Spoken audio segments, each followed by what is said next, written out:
Hey, good morning, everybody. My name is Sergeant Jason Robillard. That's R-O-B-I-L-L-A-R-D. I'm with the Vancouver Police. I'm a media relations officer. An officer with the Vancouver Police Department was sent to hospital Tuesday night with significant injuries after he was assaulted during a routine traffic stop in downtown Vancouver. 3 suspects are now in custody. Just before 10 p.m., 2 patrol officers observed a Dodge Durango drive through an area of Granville Street that has restricted vehicle access.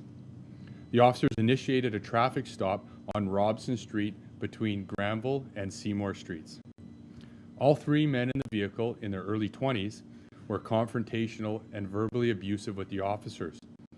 The officers became concerned for their safety as the occupants refused to follow police direction and began reaching under the seat. When one officer opened the passenger door, the front passenger pulled him into the vehicle and 2 men began to punch him repeatedly in the face and head area. As the other officer rushed to help, all 3 men exited the vehicle and continued to assault the officers outside. The officers called for emergency backup, but before help arrived, one of the men rushed from the scene and was pursued by the uninjured officer. The suspect ran through a red light at Robson Street and Seymour Street and was struck by a vehicle. He continued to run until he was arrested by the pursuing officer on Richard Street between Robson and Smythe. This is an example of the risk all police officers face as they work to protect the citizens they serve. This sort of incident affects the entire policing community. We wish our officer a speedy recovery, and we'll ensure the officer and his family have the support they need.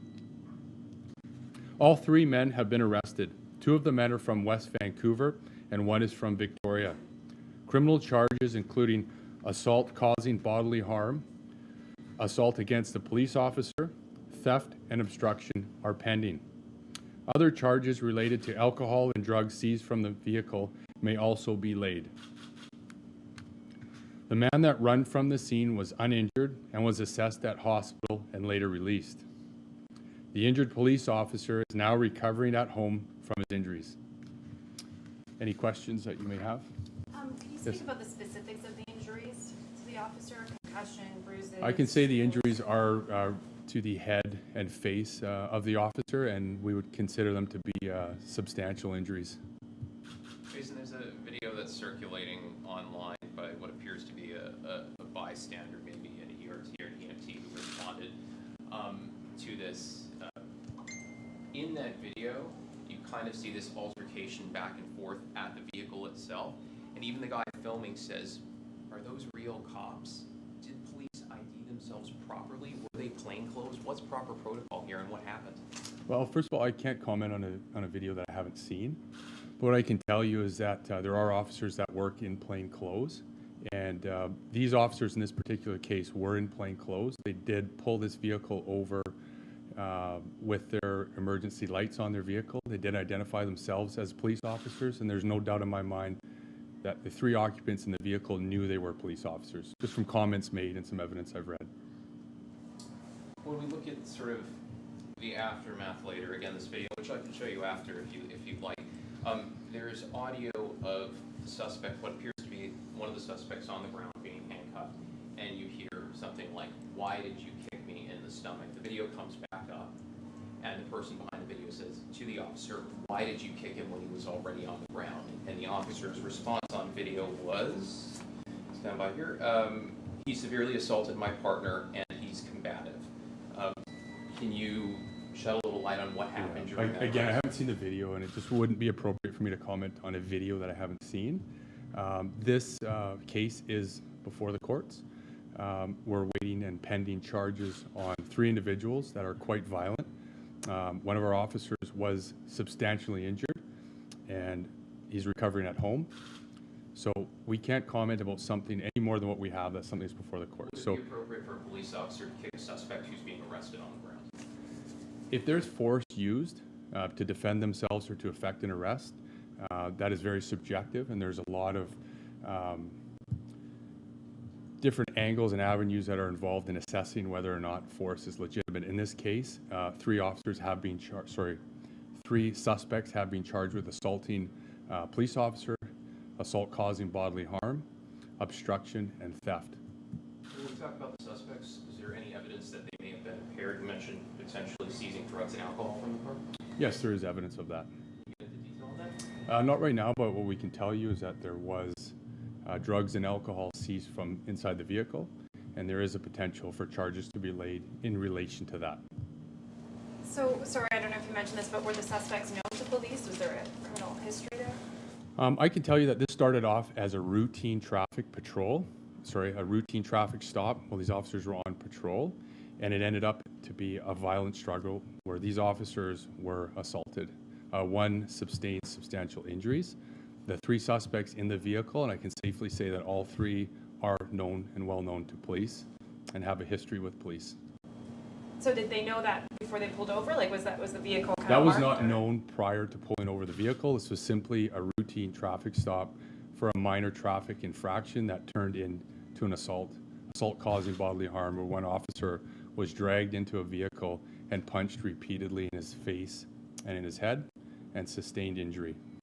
What was it, like on the cell phone, running a light, or what was What it was driving down an unauthorized portion of Granville Street that is not open to the public or public vehicles. They also had an N on the vehicle and restricted to only one occupant in the vehicle, and there were three. So it's a very minor traffic violation that they were pulled over for. How unusual is it for something like this, which starts as routine, to escalate this and not become routine? Well, you know what? Police work is never routine. We don't want to think that this is a routine traffic stop, but we do deal with hundreds of these traffic stops weekly. This one, unfortunately, turned ugly and turned assaultive to our officers. And in this case, they were defending themselves. We don't know what else could have happened. We're fortunate that it didn't go any further. However, one of our officers was injured substantially. I've always been curious about this, and this may be a broader question, but who decides when patrol officers are in uniform or not? Why would you have plainclothes officers patrolling and doing traffic stops?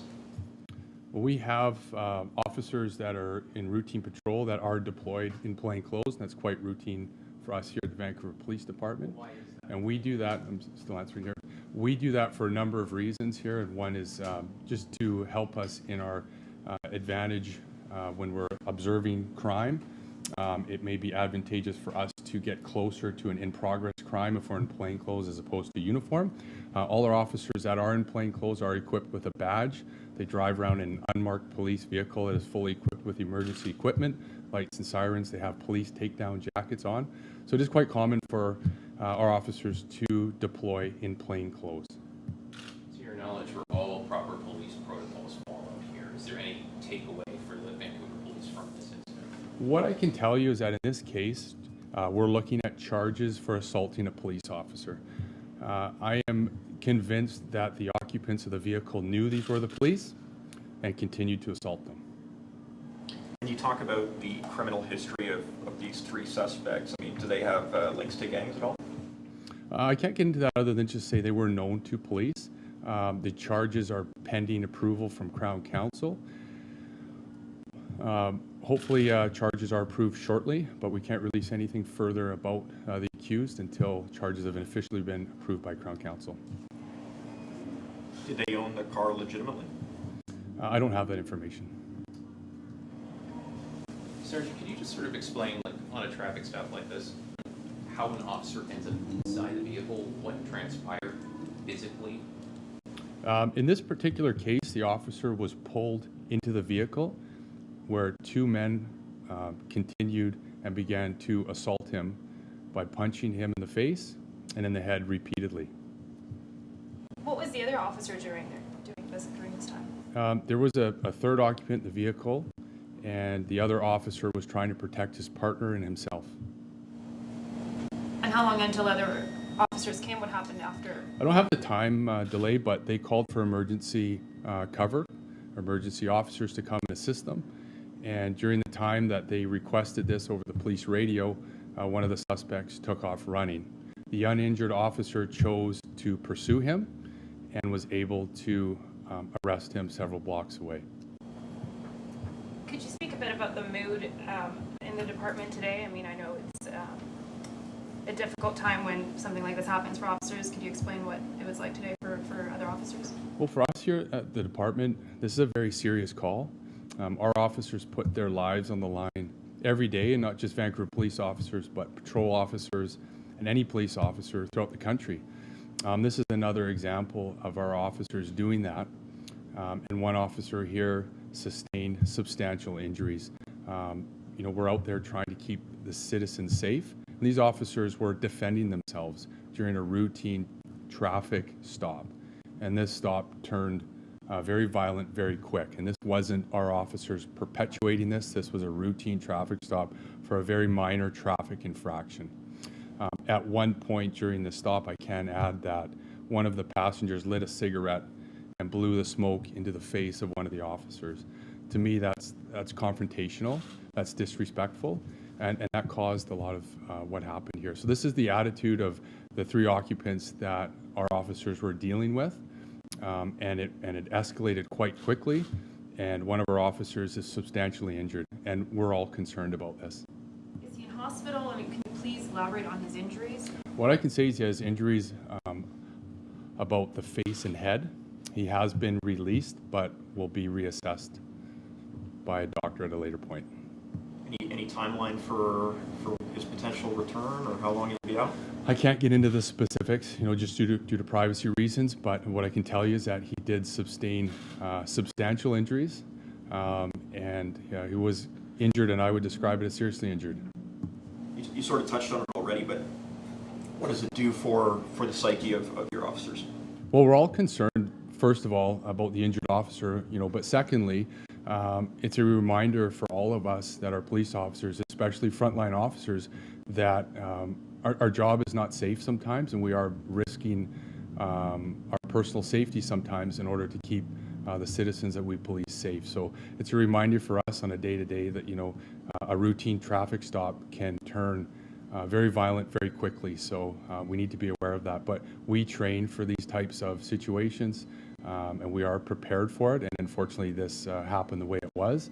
And these three accused chose to get violent with two officers, and it's very unfortunate. But they are now recommended charges for some very serious charges against them. How are the three suspects doing health-wise? I think in the video, one of them was hit by a pickup truck. Do you know how their health is? Yeah, the one accused that fled from the scene that was pursued by the uninjured officer, he was treated and assessed at hospital and later released uninjured. No other injuries were reported from any of the accused. Sergeant, just a reminder of what to do if you're stopped by police in traffic. I mean, you hear people go, don't reach for the glove compartment, don't go under the seat. What do you do? How do you follow directions? Make sure no one gets hurt. It's quite simple. Follow directions. That's it. I mean, the officers here in this particular case, they just were not following directions from the initial start. It was quite obvious that they wanted a confrontation with the officers. If it's quite easy for you just to follow directions. It's a simple traffic stop. We do hundreds of these on a weekly basis that are quite routine for us. This one was not routine, and this one turned violent very quickly. How old were the suspects? All in their early 20s.